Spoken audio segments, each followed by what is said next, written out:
They laughed at me, my own family, right after I said I had responsibilities I couldn't ignore.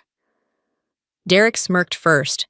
Then the others joined in, as if my words were the punchline of a tired joke. Nip. Someone whispered, "Zoe Mitchell always pretends she matters," and the whole room burst out again. I stood there holding a message that could change everything. Yet to them, I wasn't worth a second thought. In that moment, surrounded by people who claimed to care, I realized I had never been more alone, and none of them had any idea that within hours, the very thing they mocked me for would bring every voice in that room to silence. I stood in the middle of the crowded living room, the clatter of silverware and overlapping chatter rolling over me like waves determined to drown out any space I tried to hold. Warm light pooled across familiar faces, yet not one of them truly looked at me. Derek caught my eye, his smirk forming even before the sound left his mouth, and then he burst out laughing the moment I mentioned I needed to step away to handle something before the night was over. His voice cut through the air, sharp enough to make a few heads turn. Responsibility.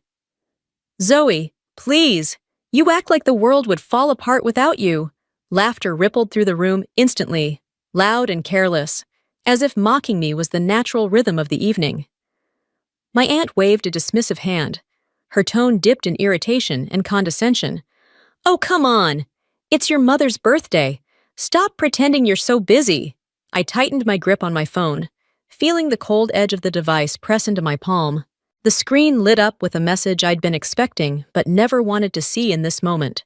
Final request. Need your report ASAP.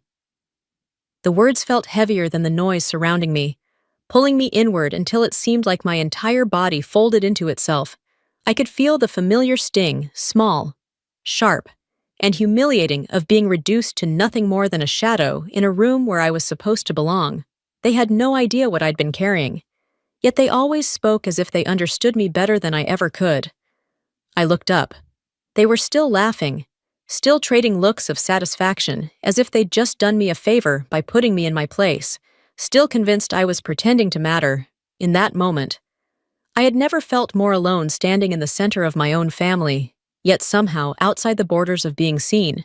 And I didn't know then that within a few hours, every one of those careless laughs would harden into silence, and this room would never feel the same again. I had left Salem before the sun rose, driving 3 long hours through winding mountain roads toward Bend, the place that shaped me and somehow also shrank me.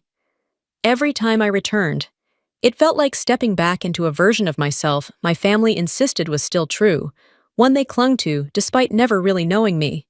To them, I was the one doing small office work, a woman in her 50s without a family, without the charm or success Derek flaunted so easily. The truth sat nowhere near their assumptions. All week, I had been buried in a report on rising contamination levels near an industrial plant a few miles outside Bend. The numbers were unusual enough to trigger red flags dangerous enough that ignoring them could put thousands of residents at risk. The report I was assembling would determine whether the governor would authorize a full investigation. Every sample, every chart, every projection carried a weight no one in this house could imagine. But it was classified. Even the colleagues closest to me didn't know everything. My family would never be allowed to know. When I walked into the house, noise from the kitchen washed over me, pots clattering, voices rising and falling. My mother handed me an apron without looking twice, her voice clipped with assumption. "Set the table. You're the least occupied." I forced a small smile, swallowing the familiar sting. Somehow, no matter how much time passed, I always ended up in the lowest position, the one expected to obey without question. On the TV in the corner, a news segment flashed about residents complaining of chemical odors in their water. My body reacted before my mind did. I stopped mid-step. Derek immediately grabbed the remote and switched it off. "That channel always exaggerates." My phone buzzed again. "Governor's team needs update by tonight. Do not delay." I turned the screen away quickly before anyone could catch a glimpse. The urgency, the secrecy, the responsibility I had to hold it all alone in a house full of people who assumed I carried nothing. The party hadn't even started when Derek pulled me out to the backyard. The wooden table was already set with a thick stack of documents, the pen laid out as if he expected instant compliance. "Just sign," he said, nudging the pen toward me.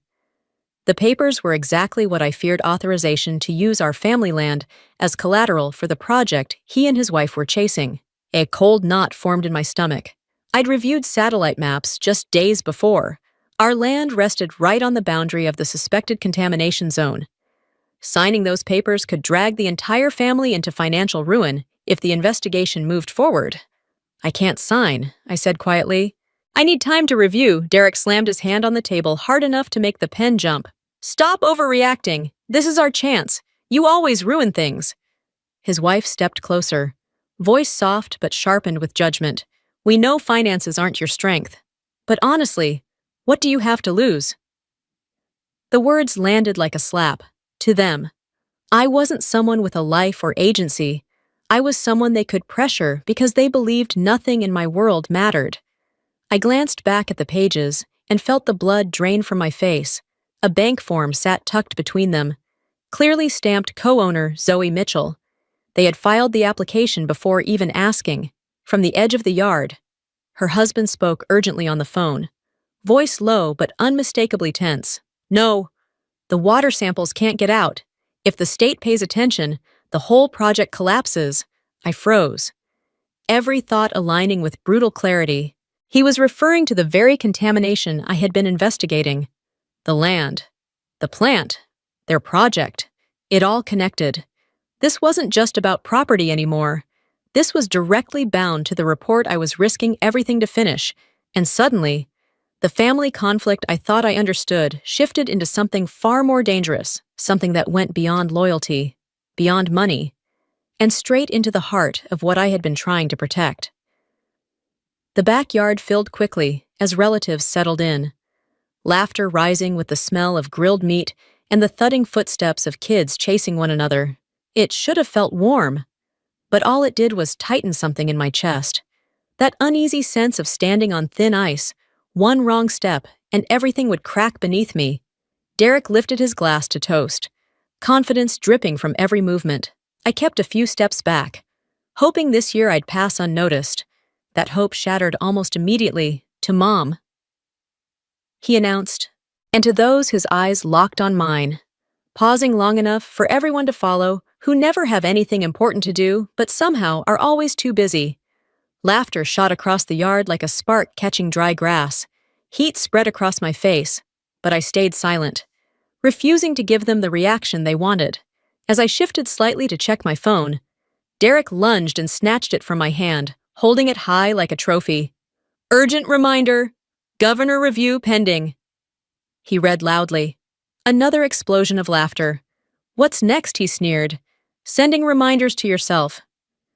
I stepped forward to take it back, but a hand brushed my arm lightly. "Relax, Zoe," someone murmured, as if I were the one being unreasonable. My aunt joined in, amused. She always acts like she's handling something big.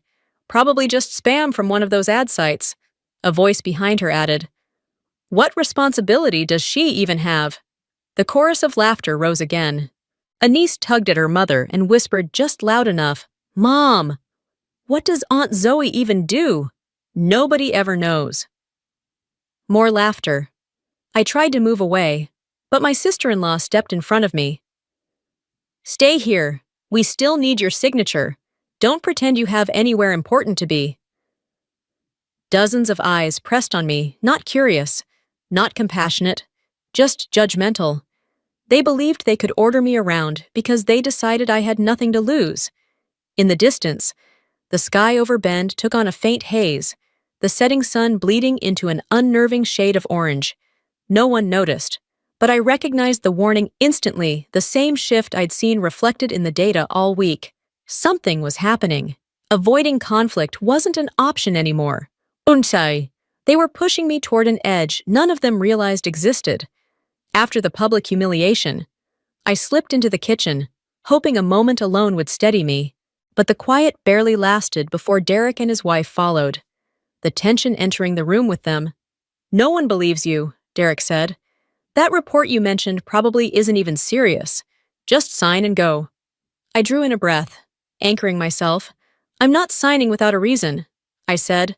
"What reason?" he snapped. "Are you imagining you have some world-saving mission again?" His wife placed the stack of land documents on the counter. "If you don't sign, the project dies," she said softly, though the sharpness beneath her tone was unmistakable. "And if the plant gets investigated, my husband loses his job. Do you want that?" I froze. She didn't just know the risk, she was trying to bury it. In the living room, someone turned on the TV, and a news report broke through the noise. Chemical levels in the Bend River have spiked. Residents suspect the industrial plant 4 miles away. My heart dropped. That was the plant her husband worked at. Not rumors. Not exaggeration. Fact. Derek leaned over quickly to shut it off. "Fake news. They make things up." My phone buzzed. "Governor to review emergency brief tonight." Time was slipping fast. Derek slammed his hand on the counter. "Zoe thinks she's so important. Always hiding things. Always claiming she's busy. She just doesn't want to help her own family." Relatives drifted toward the doorway, staring, whispering. Not one person stood beside me. Not one asked what I was carrying. I wanted to tell them I was trying to protect the entire town, including them, but confidentiality sealed my mouth shut. The weight in my throat felt like a stone. And I knew then silence was no longer possible. Something was coming, and none of them were prepared for it. The mood of the party shifted as the last of the sunlight drained from the yard, stretching long shadows across the grass. The laughter grew louder, but instead of warmth, it carried a sharpness that made the air feel thinner. I just wanted to leave, to get back to the report waiting for me. But Derek stepped in front of the back door before I could slip away. "Where are you going?" he demanded, blocking my path. His voice cut through the noise like a blade. "You're not leaving. You haven't signed." I tried to keep my voice steady as more eyes drifted toward us. "I really need to get back to work." "You don't understand. No one needs to understand," he snapped, waving me off as though I were an inconvenience. "It's a family party. Stop pretending you're too busy. You just want to act important." My mother stepped out then, her tone at first sounding like a shield. "Derek, don't talk to your sister like," but the rest of her sentence landed like a blow. "But Zoe, at least tonight, don't ruin the mood. Stay." Something inside me hollowed out. Even she thought I was exaggerating, that whatever I had to do couldn't possibly matter. I lifted my phone, ready to show her, but she dismissed it with a flick of her hand. "I don't understand those things you do. Put it away." She walked off, leaving a cold distance between us that felt wider than the yard itself. My sister-in-law appeared next, pulling me toward a dim corner of the lawn where the fading light cast her face in a pale glow. She gripped my wrist tightly. "Listen," she said, voice low but slicing through me. "If you sign, you help our family. If you don't, you hurt us." I pulled my wrist free, my voice trembling but firm. "I'm not signing, and I'm not hurting anyone." Her lips tightened. "You'll regret this. Behind me." My uncle's voice boomed, dripping with ridicule. "Zoe acts like she's carrying national secrets. Ridiculous!" Laughter erupted again, louder than before, pressing in on me until it felt hard to breathe. They had no idea what I was carrying, yet they mocked it with ease. Then my phone vibrated. A coded message flashed on the screen. "Governor en route. ETA 25 minutes. Prepare." It felt like a detonation inside my chest.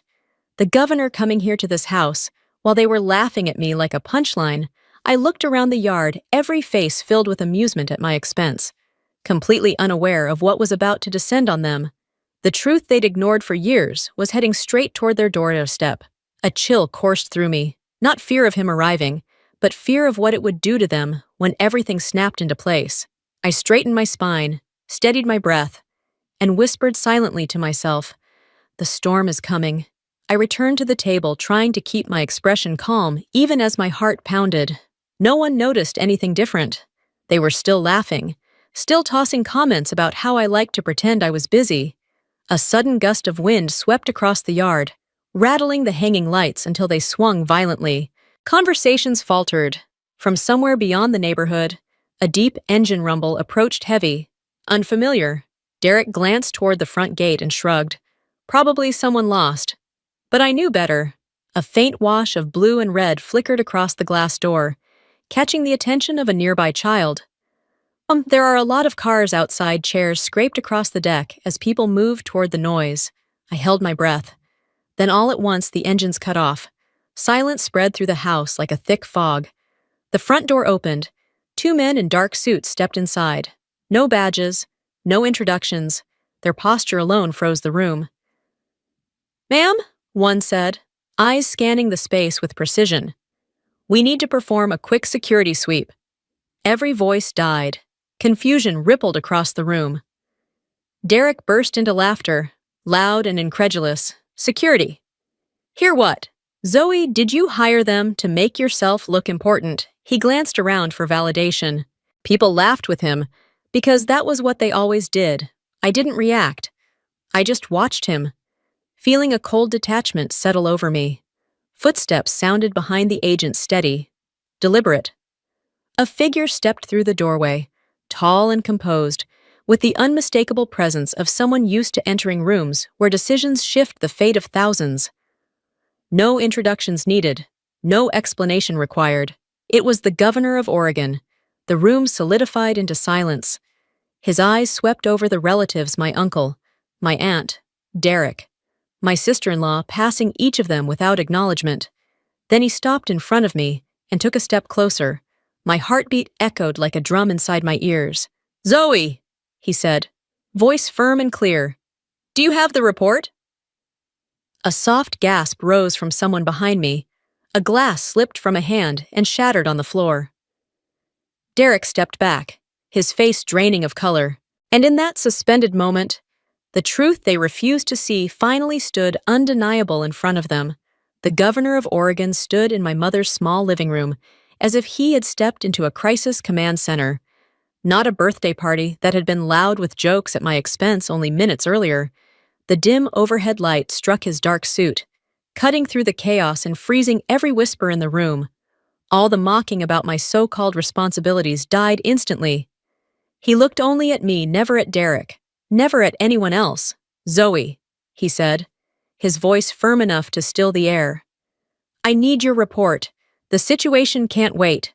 The room seemed to tilt. On one side stood years of being dismissed. On the other, the truth I had carried alone. I reached into my bag, pulled out the encrypted USB I'd guarded for days, and placed it in his hand. "Everything is inside," I said quietly. "The water samples, the projection model, the contamination spread." He nodded to his security team.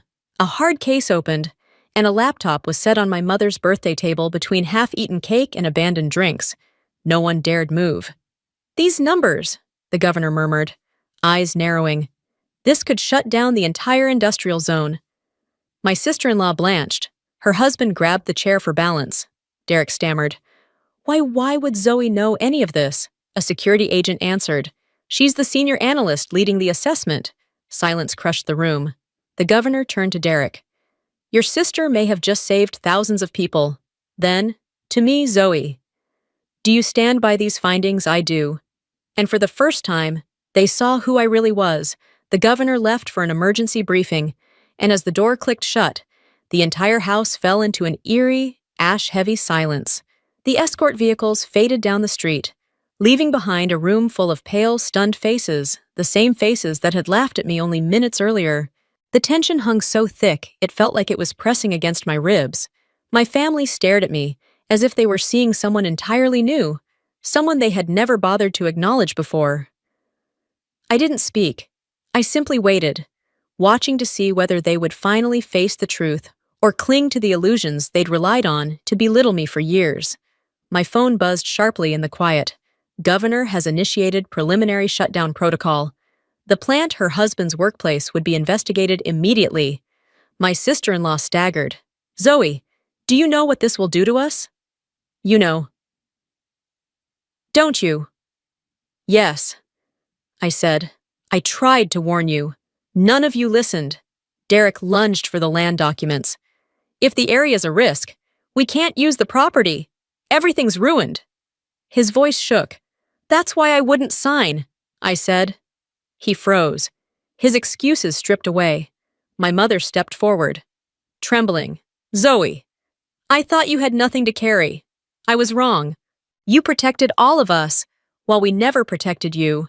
Then Derek exploded. Desperate. You still ruined everything for me, no, I said. Steady at last. I just refused to join your mistake. Silence swallowed the room. I picked up my coat. I'm done here. And I walked out, no one brave enough to stop me. Stepping out of my mother's house, I felt the cold bend wind brush against my face, sharp but cleansing, as if the air outside carried a freedom I had been denied inside those walls. The birthday lights behind me dimmed with every step toward my car, shrinking into a distant glow I no longer owed anything to. I didn't look back. For the first time. I didn't need to. A few weeks later, a small envelope arrived, my mother's handwriting, shaky but unmistakable. You deserved more respect than I ever gave you. I'm sorry I didn't see you. I folded the letter carefully and placed it in a drawer, not to forget, but to leave it in the past where it finally belonged. One quiet Sunday, I walked along the Willamette River, sunlight scattering across the water like fractured glass.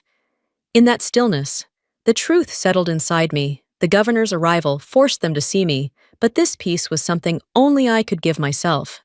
And with that, I stepped forward into a life that was entirely, finally mine.